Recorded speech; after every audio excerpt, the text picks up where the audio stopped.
Good evening, everyone. Thank you so much dun sa mga nag-join sa atin dito sa Deep Dive podcast natin kung saan pag-usapan natin lahat ng mga angulo, 360 degrees, mga komplikadong issue, and we want to make them as understandable, relatable, and exciting, if not sexy as possible. Today, kasama po natin ulit. I'm sure he is a man in demand these days, and pasensya na also, Justice Carpio, of course. Thank you for joining us, Justice, retired Justice, Supreme Court Justice Carpio. Thank you, sir, for joining us. Good evening, Richard. Good evening to our viewers. Pasensya na, Justice, it's the Italian coffee. Medyo doble na yung dagat ko ngayon. So medyo bulol na ako. Pasensya na. Obviously, Justice, we have to talk about a lot of things. May mga update kay Kibuloy. Violent daw yung nangyari sa kanya. Minonter cannon daw yung police. I mean, and then obviously ito, nag-resign na. So officially, the unit team is over. Okay, before going there, Justice Carpio, on a serious note, pag-usapan natin itong nangyari sa West Philippines ngayon. Hindi ba nakakabahala ito, Justice Carpio? Now we have someone, a serviceman, losing at least a thumb. So the bodily injury is getting worse and worse. Or am I overreading into this? How do we make sure na we are not giving in to panic and fear-mongering by pro-China, makapili, itago natin sa pangalan na DDS side, and at the same time, also not be complacent about this potentially spiraling out of control? What is your reading of the latest situation? Well, clearly, this is an escalation of China, no?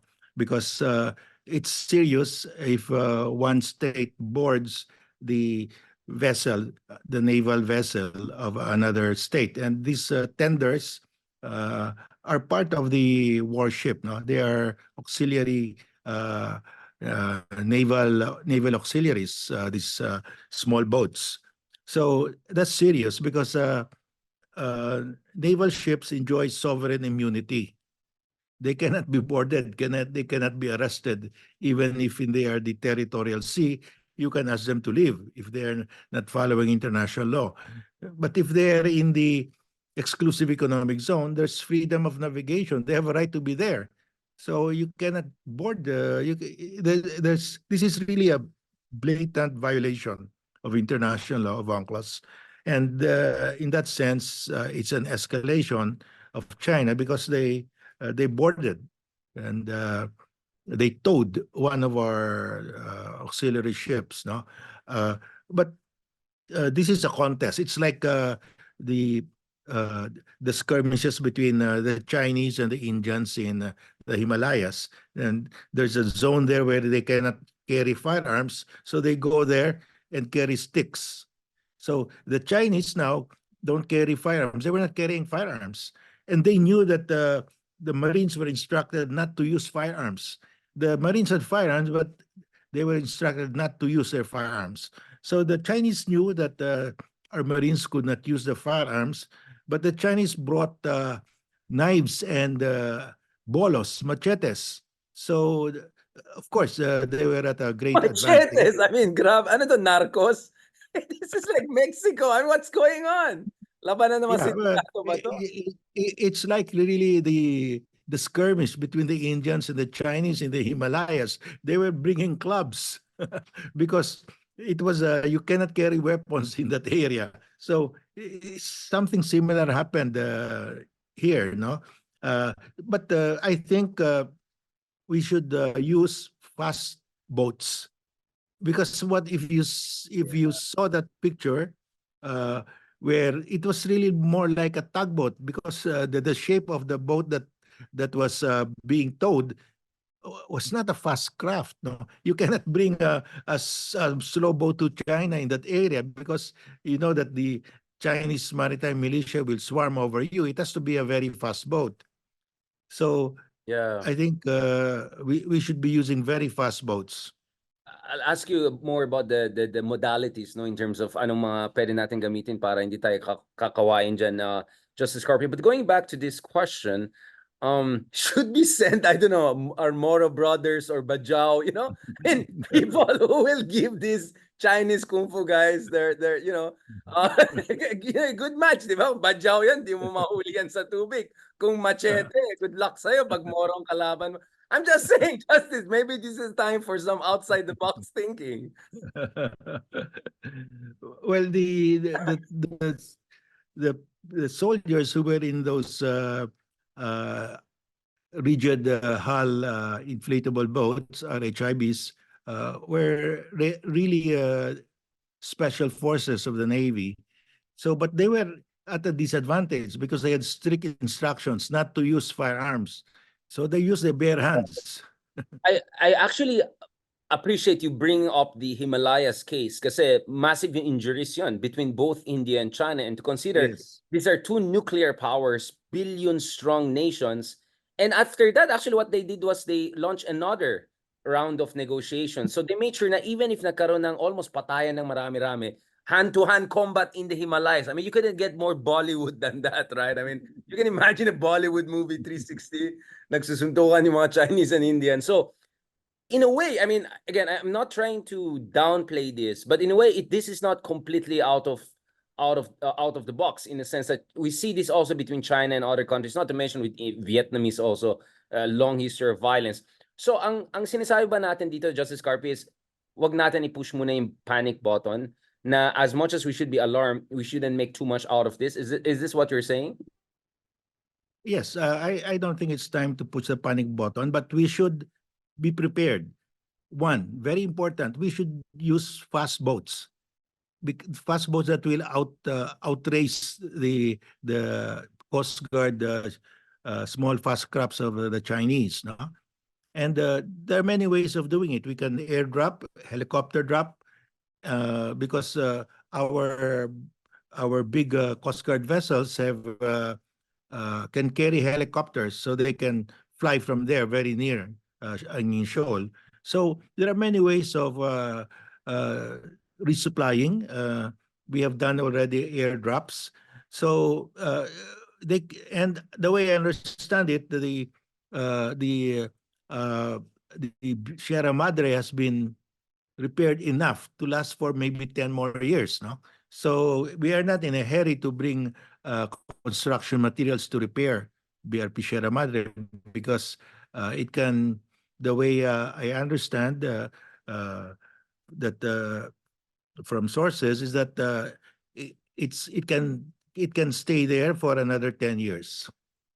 So in short, what we're saying is that there's a lot of noise out there, without being too dismissive about it. But fundamentally, things on the ground have moved in the favor of the Philippines. In short, keep calm and support West Philippines. Essentially, Yeah. yun yung mensahe natin dito. Definitely, because you can see the reaction of our friends from abroad. All the embassies came out in support of the Philippines, very strong. The US, the EU countries, Australia, Japan, they all support us because they are invested in ensuring that UNCLOS survives, that UNCLOS can apply to the South China Sea, because they don't want China to make the South China Sea the internal lake of China. So you can just imagine if today they decide, the US and its allies decide to leave the South China Sea, tomorrow the 10-dash line will become the national boundary of China. So they will not allow that, because that would mean the collapse of UNCLOS. And Yeah, we're just lucky that they're equating that with the collapse of UNCLOS. and just as, of course, di ba, kung maalala ng tao nung naglabas ng China ng 10-dash line nila, nauna pa yung mga Indians, di ba, ang nag-respond doon. Yeah. And then Malaysians, Filipinos, Indonesians, even Russians ay nainis doon sa 10-dash line ng China. So, I mean, people make it look as if tayo lang yung, I mean, mga Pilipino ang mga drama queen. I mean, that's the attack, di ba? Ginagaslight tayo na ang Pilipinas ay drama queen, ganyan-ganyan. But actually, that's the situation is marami naiinis sa China, except not everyone is expressing it in the same way. Now, Justice, I want to push a little bit on this point before I go into the bigger diplomatic and strategic picture, and then we pivot to the Dutertes and all. What about the suggestion na gagamit tayo ng mga mas malalaking barko? We can retrofit some of the transport cargo ships or something like that. Now, you use a combination of going big and going fast.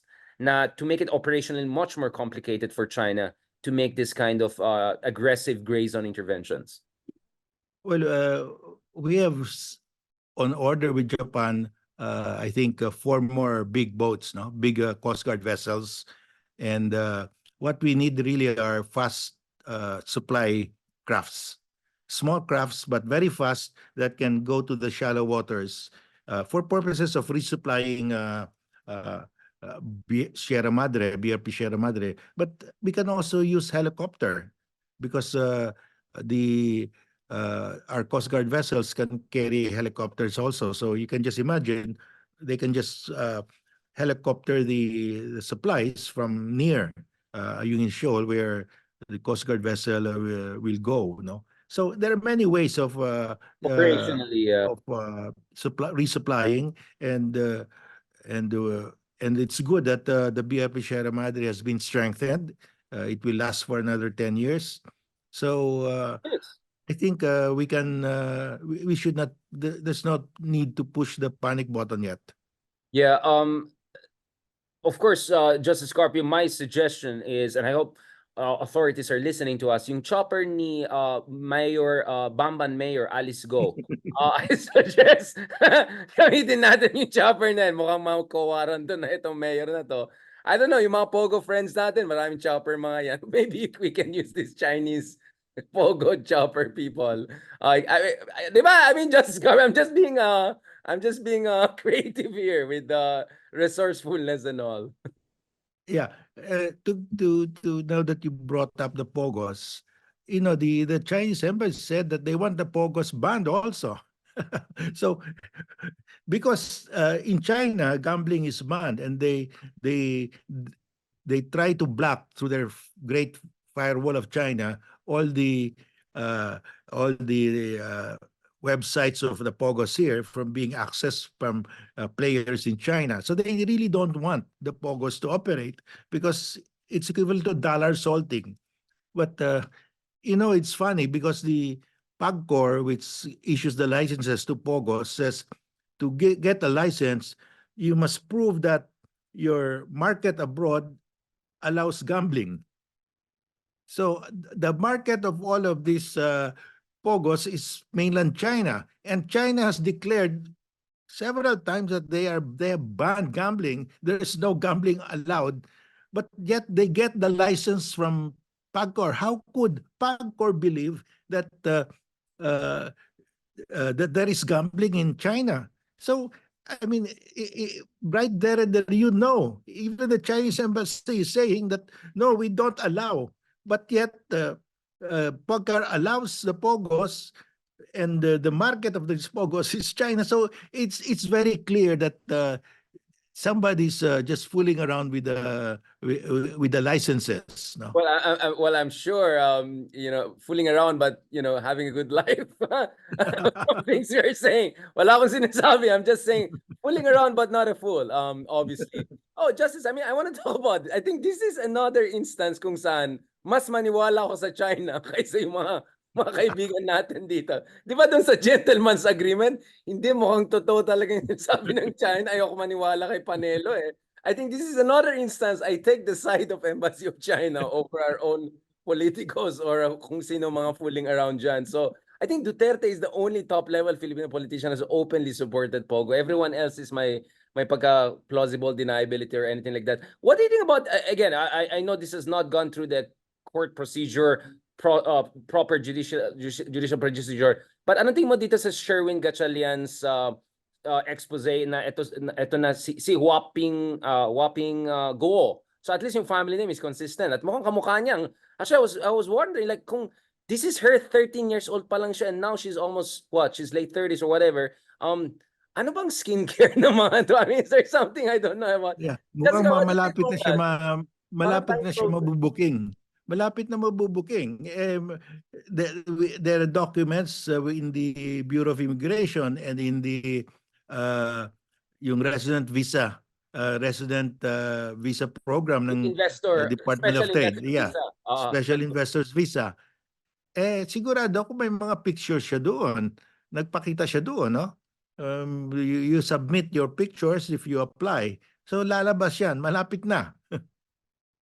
The mystery will be unresolved. Justice, again, this is completely irrelevant. I'm sure you have not heard anything about this, but yung favorite natin na ex-human rights lawyer at of the three, I would say is the best spokesman Duterte had. Ito si Siya, anong itong nahanap daw yung letter niya? Nag-lawyer daw siya dun sa isang may-ari ng land na kinuha ng Pogo. I mean, what's going on? What is your reading there without getting into cyber libel? I don't want a former associate justice getting cyber libel. But, oh, not to mention, okay lang ba may travel body pag wala lang, okay, okay. Erase. Ang dami yan sa Viber groups, nakakalat. Oh, basta Justice, pag may travel body nga kailangan dyan sa West Philippines, baka naman, di ba? Baka naman.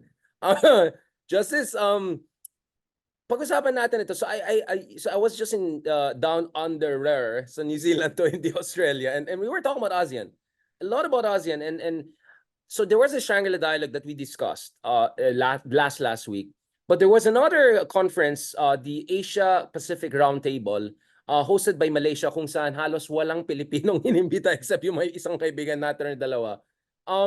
And I was told, namarites sa akin ng mga kaibigan ko, na ang pinopoint ng mga Malaysians at yung mga Chino is ASEAN minus Philippines. Essentially, ang nilalabas nila dito na ang Pilipinas ang pasaway, tayo ang may kasalanan sa gulo nito, at tayo yung outsider sa ASEAN, di ba? What would you say about that? Kasi ang sagot ko is, well, I rather have Philippines minus ASEAN kasi useless naman kayo totally dyan sa West Philippines. How are we gonna work this out? Kasi next year, Malaysia na maging Malaysia na maging chairman ng ASEAN. I'm sure Anwar will be all about Gaza and US hypocrisy and all of that. Okay, I get it. But Anwar also said that he will pursue quote-unquote aggressive diplomacy and talk to Marcos on the South China Sea issue.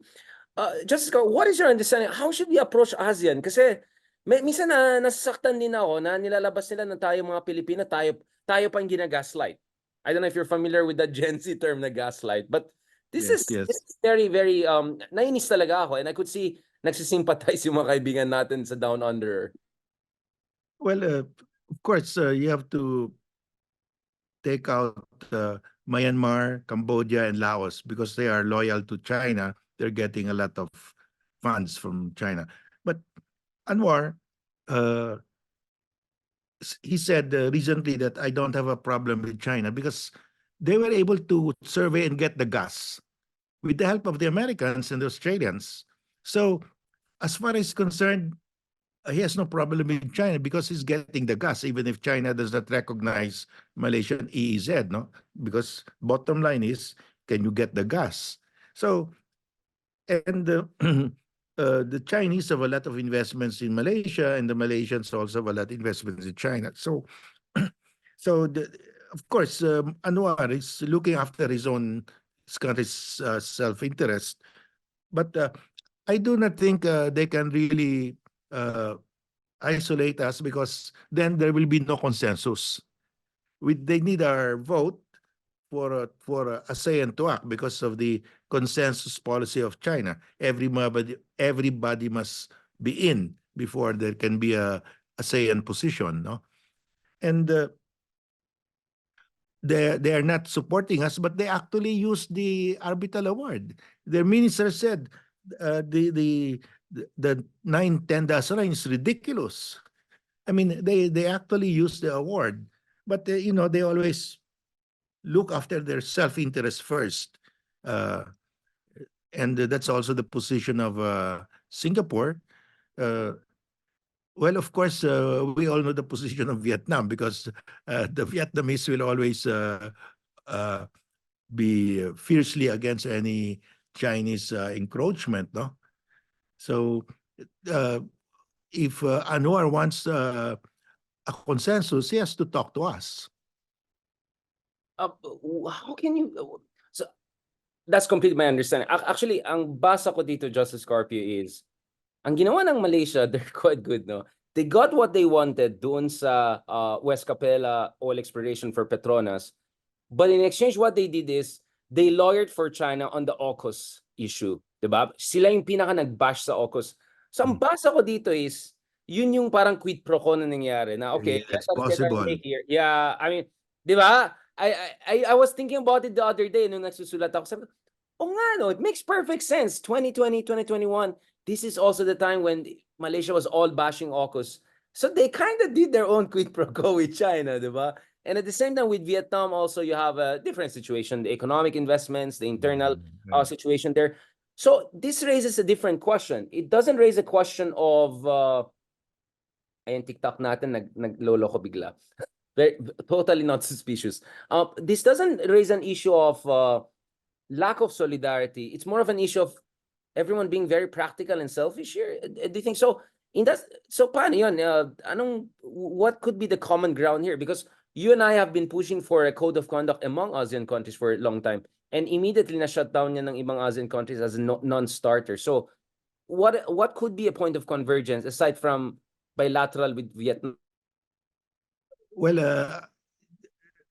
the Chinese will not agree to a code of conduct until they complete their island building, and they still need to put up an air naval base on Scarborough Shoal. So that code of conduct will continue to be suspended. So what we should do is actually strengthen our relationship with the US, UK, France, and all like-minded countries, which is what the administration is doing, and I'm happy about that. We must strengthen our alliances with naval powers outside of the region, because these naval powers have also real interest in maintaining UNCLOS in the South China Sea, because 25% of the South China Sea are high seas, and the high seas belong to all mankind, including the nations in Europe and in North America. So they really have a legitimate interest in the South China Sea. Yeah. Now, Justice Scorpio, let's transition back to the Philippines. I mean, what would the end of the unity mean for the foreign policy of the Philippines? Does it make it easier for Marcos to push with his current course of action with Sara Duterte no longer being there in the cabinet? I mean, operationally, was I exaggerating it to say medyo awkward for Marcos to have cabinet meetings potentially touching on sensitive issues if there's a sec education there who's not necessarily on board, to put it mildly? I mean, I'm sure when there's like super discussions na sensitive, it's directly with NSA or something. But nevertheless, I mean, still awkward. Well, I heard about that, the full cabinet was hardly convened, and they just met in clusters because they don't want the vice president to be present. And I think that will be over now. And of course, the vice president has never uttered a single word against China in the last 2 years. And even recently, he never uttered a word against what China did to our resupply mission. No? But he uttered many words in Chinese. But she greeted the Chinese in Chinese. So the lines are drawn very clearly now. The line in the water is clearly drawn. So if she doesn't speak for our country in the West Philippine Sea, she will lose a lot of supporters. Again, this I don't want us to get cyber libeled or anything like that, but what would this say to the idea that if the Philippines is kind of like the Berlin of Asia, in a sense that we're at the forefront of a new Cold War, that certain superpower or two may have an interest in directly influencing upcoming elections in 2025? And obviously people can connect the dots here. Are you worried about that situation? Well, yes, in the sense that China will make an attempt, as they had done in the past, but I don't think they will succeed, because the surveys show that 90% of the people want to defend the West Philippine Sea against China, and China is the most distrusted nation on earth by Filipinos. No? So I don't think they can change that in 5 to 10 years. Yeah, I mean, I think even if Sara Duterte were to be president, mahirapan din siya, considering this is the texture of public opinion, not to mention defense established position she has to deal with. What do you think Marcos should do to Duterte proof, right? So everyone talks about Trump proofing. Duterte proof itong direction ng foreign policy natin. You think we're moving in that direction whereby it will be very hard for a Duterte-like figure in the future to dramatically undercut our positioning in the West Philippine Sea? Well, over time, that will happen because we are having more and more uh, visiting forces agreement with other countries.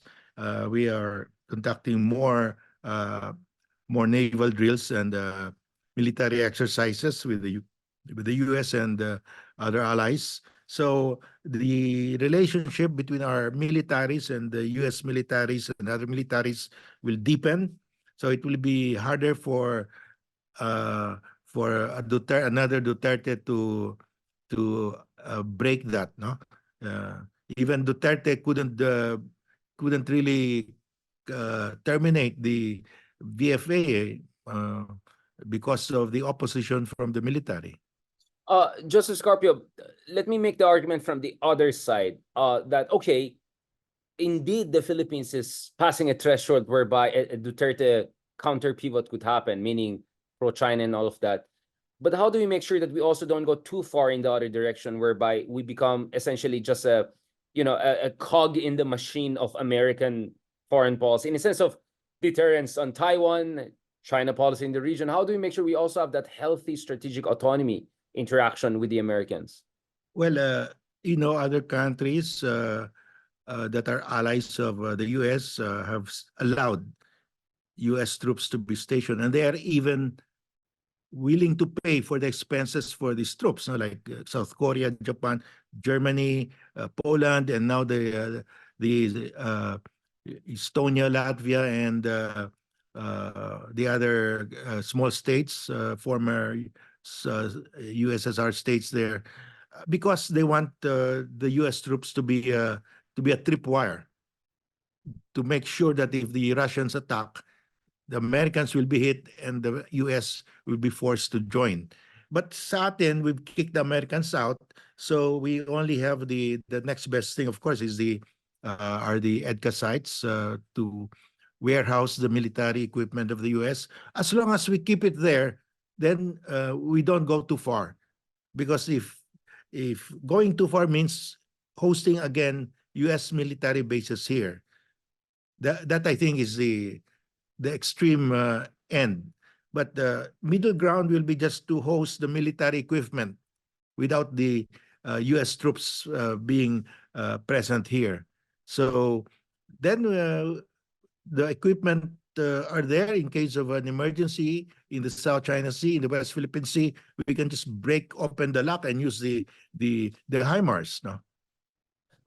What do you think is the optimal level of American military presence without completely undermining the Philippines' ability to maneuver in ways that is also in accordance with our national interests? I mean, is there a blueprint of how many, I don't know, HIMARS or Typhoon or because my understanding is this is also a game of missile defense systems, right? Because the Chinese have very wide range in terms of their anti-cruise ballistic missile capabilities. Kaya mahirapan ng US to intervene without losing significant amount of its naval assets, including aircraft carriers. But if Taiwan, if Japan, and the Philippines also have very strong missile defense systems, then mahirapan din ng China to also deploy invasion or expeditionary force, right? So there's also a battle of missile defense systems going on here, right? What is your understanding of where the Philippines comes in, or how we should move forward? Well, the minimum requirement is for the HIMARS that will be warehoused here will be HIMARS that can reach the Chinese bases in the Spratlys, no? About with a range of about 350 kilometers, no? That would be enough. That will hit all the Chinese bases, because that sends a message to China that we can destroy their bases in case of an emergency. So we are not completely at the mercy of China, because with their missiles in Mischief Reef, they can destroy our fixed bases in Palawan. But the HIMARS are movable, so they cannot be targeted because they are mobile. So I think we, at the minimum, we should have a HIMARS with a range of about let's say 375 miles. That's kilometers. That's 200 nautical miles. So multiple. That protects. Yeah. We're looking at multiple HIMARS deployment, right? Yeah, in Palawan and in Luzon, facing the South China Sea. Well, we have the BrahMos, but we have only, I think, 2 or 3 batteries. We need to purchase more. But if the Americans can just warehouse their HIMARS here, that will help us a lot. Yeah. Justice, let's talk also about the Taiwan situation. I mean, what is your read of that? Do you think there's enough time for us to make deterrence-oriented, preparations, or do you think we're reaching a point of no return? I mean, what is your understanding of room for maneuver for the Philippines?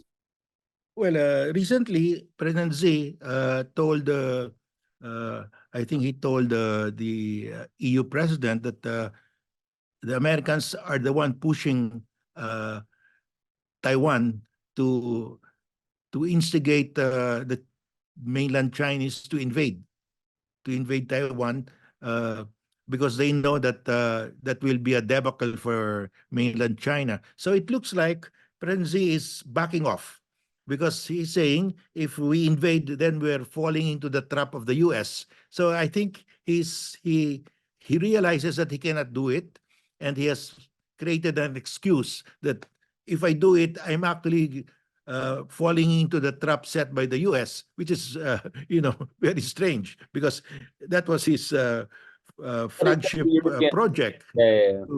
to reunite China. So now he's saying, if I reunite, it will be a trap set by the US. So that my worry is that what will he do? Because he cannot do the first. The priority is to invade and seize Taiwan. The next best thing for them is to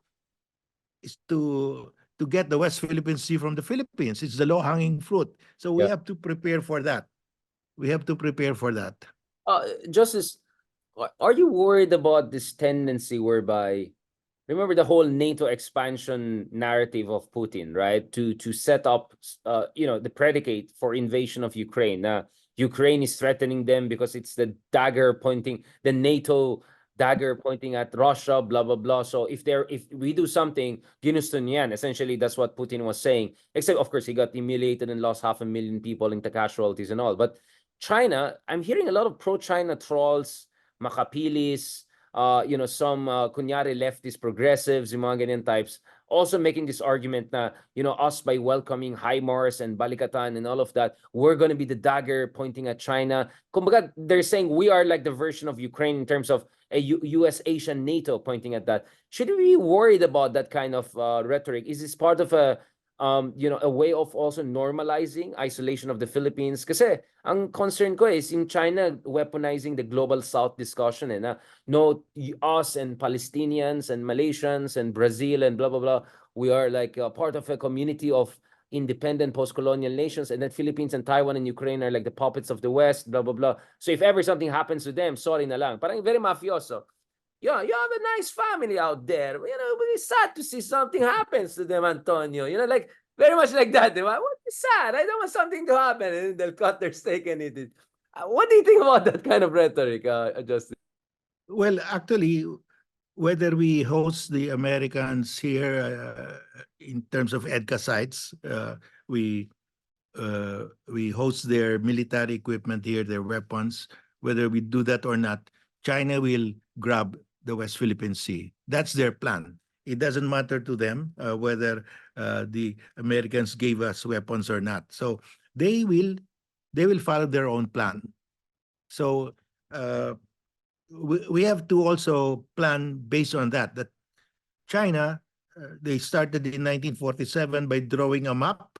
Now they have implemented it by getting the paracels from half of the paracels from the Vietnamese, by getting the Spratlys from us and from the other countries. They're getting Scarborough from us. So they have implemented their 1947 9-line, 10-line map, and they will not stop. They will continue until they have developed an air and naval base on Scarborough Shoal. So whether we like it or not, whether the Americans have more EDCA sites or not, they will do it. So we must have our own plan how to stop China from grabbing our island territories and maritime zones. No. I mean, just as what I say, yung mga nagsabi mag-neutral tayo. Paano tayo maging neutral sa sarili Pag, natin bakuran? pag, pag neutral ka, wala kang kakampi. In other words, Exactly. the Americans will not help you. You have to face China alone. And if you face China alone, tiklop ka. Wala kang panalo. I mean, these people never learned anything from Duterte years, no, who got 0 out of China all those years. No, I mean, Justice, how can you even be neutral kung ikaw yung kasama sa, you know, yung backyard mong kinukuha, hindi, neutral tayo. Huwag tayo patulong sa kapitbahay, baka magalit na to. Eh, sinasakop na yung backyard mo eh. Diba? I mean, it's one of the dumbest things. Sorry.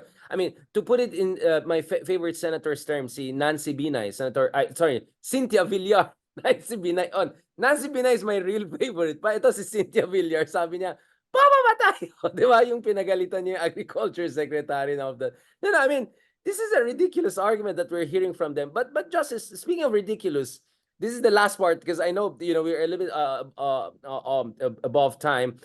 Justice, I want to ask you, ito na naman yung fast talk natin. Ano sa tingin nyo dun sa sinabi ng mga Dutertes na very violent daw yung nangyari kay Quiboloy? At yung sinabi na kanyang abogado na he's not hiding, he's just not available. I mean, like, Parang modern. sa yung ginawa ng pulis, violent, very violent na daw. Eh yung ginagawa nila, extrajudicial killing, hindi violent. I mean, they were the last. Yeah, it's really just out of this world for them to say na violent. Eh, si Duterte, keeps on saying to the police to kill, kill, kill. What is more violent than that? Kill, kill, kill.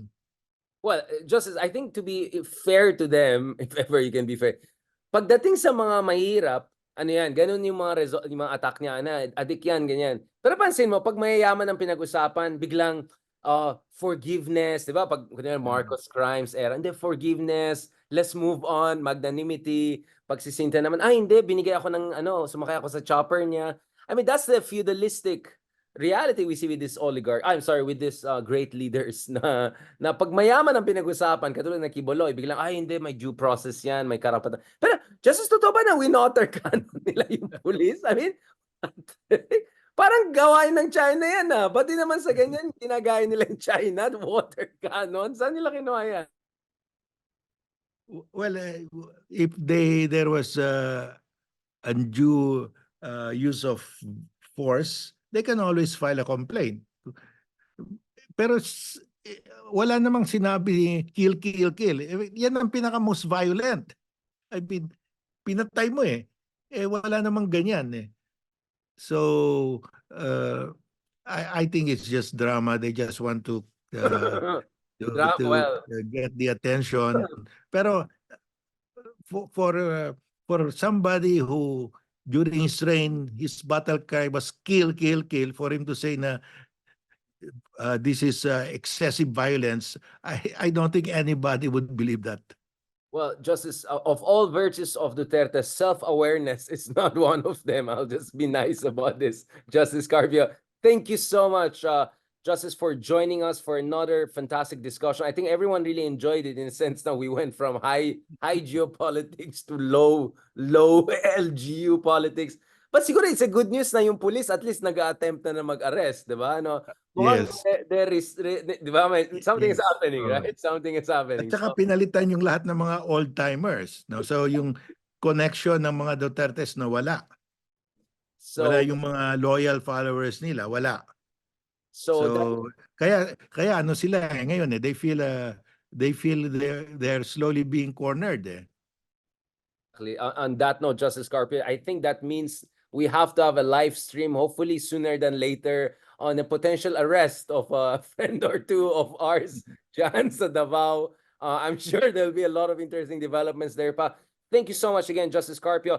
Is there something that you want to share with our beloved folks, especially on TikTok, na kahit binablock tayo kanina pa, andyan pa rin sila, Justice. Kailangan ba i-block itong TikTok na to sa Justice? Are you worried about TikTok? Yeah, well, the TikTok, I think we have to decide to block them one day because yung mga pro-Philippines, yung anti-Chinese s- uh, China bullying, not videos, no? anti-China. Yeah, exactly. Yeah, Mga pro-China videos on the West Philippine Sea, nasasapawan tayo. exactly. Tinatanggal yung mga pro-Philippines video on the West Philippine Sea. Bakit natin payagan yan? No? Exactly. Ako, nangyari sa akin ilang beses, nilog out ako, nag-overheating ko. I mean, obviously, it's on my burner's phone, like on my number 17 phone, just in case you want to spy on me. Good luck sa inyo. But yeah, I think that's something, another conversation we should have also soon, Justice Carpio. Maraming salamat. Mabuhay po kayo. And thank you so much. Everyone, again, is super appreciating Justice Carpio for your service to our country. Hopefully, we'll have even a more eventful and more refreshing arbitration ceremony. Malapit na, wala pang 2 weeks. Just over 2 or 3 weeks from now. Yeah. Salamat, Justice. Thank you, Richard. Thank you to our viewers. God bless po. Thank you, sir. God bless.